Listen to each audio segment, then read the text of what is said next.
Hello again, this is Edwin Patterson, and I'm on now to my third word of my second 20.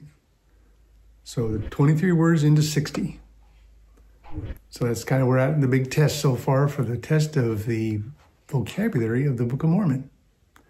The point is, could Joseph have known every word that was in the Book of Mormon? He would have to if he created it himself. My contention is, there's no way in the dang world that he did that, because these words are very, very hard, difficult, particularly the definitions, to be fit in the way they are, very precise.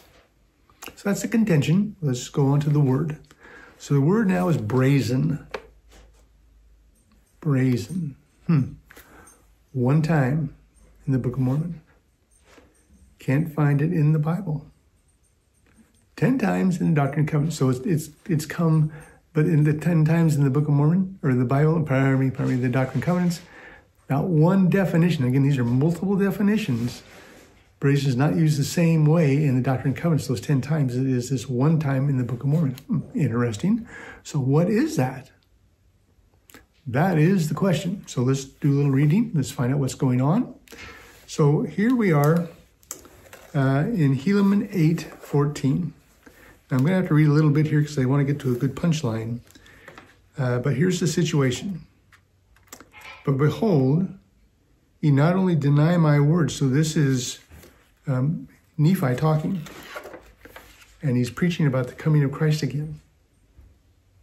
And this is the original time. He's going to live over in Jerusalem in the land of our forefathers.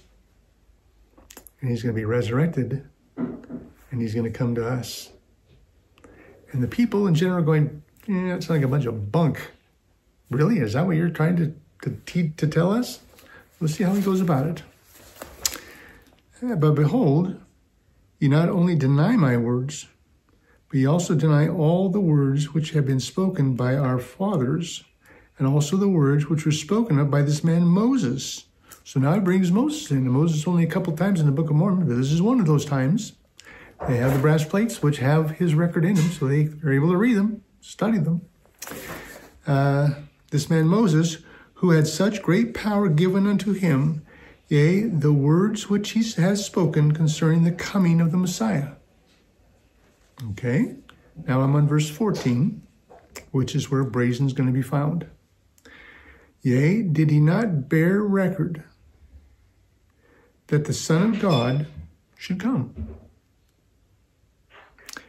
And as he lifted up the brazen serpent. Okay, so now that's clear. It's lifting up, if you remember the story, he's out in the desert with all the folks who did not believe in him, raised the serpent, said, if you just look on this, you'll be saved. They didn't even want to look at it because they had little faith. Okay.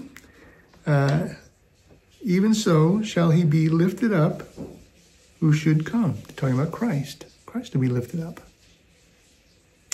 And as many as should look upon the serpent should live. Even as many as should look upon the Son of God with faith, having a contrite spirit, might live even unto that life which is eternal. So he's trying to work with these folks. If you just believe me. Moses had the same problem. He lifted up the serpent. People didn't even want to look at that. But Christ is coming. He'll be lifted up, resurrected. If you'll look upon him with a humble heart, you'll be saved. Okay, what is the definition of that? So, pretty simple. Brazen, pertaining to brass, proceeding from brass. Okay, so the brazen serpent was a brass serpent formed by a craftsman. So we might think, well, brazen, that's, a person's might be this or that, trying to define the word elsewhere, but this is not the case. Again, this is a first definition. So brazen is likened to brass. Used one time in the Book of Mormon, not in the Bible. It's cool how these words just get stuck in, and apparently something's going right because the definitions are so exact. Again, always, could Joseph have known? the word? Could he have used the word well? I say no. I don't think so. And on we go, because we're on a march here. We're just going as quick as we can. We appreciate you hanging with us. Thank you so much, and I'll see you down the road.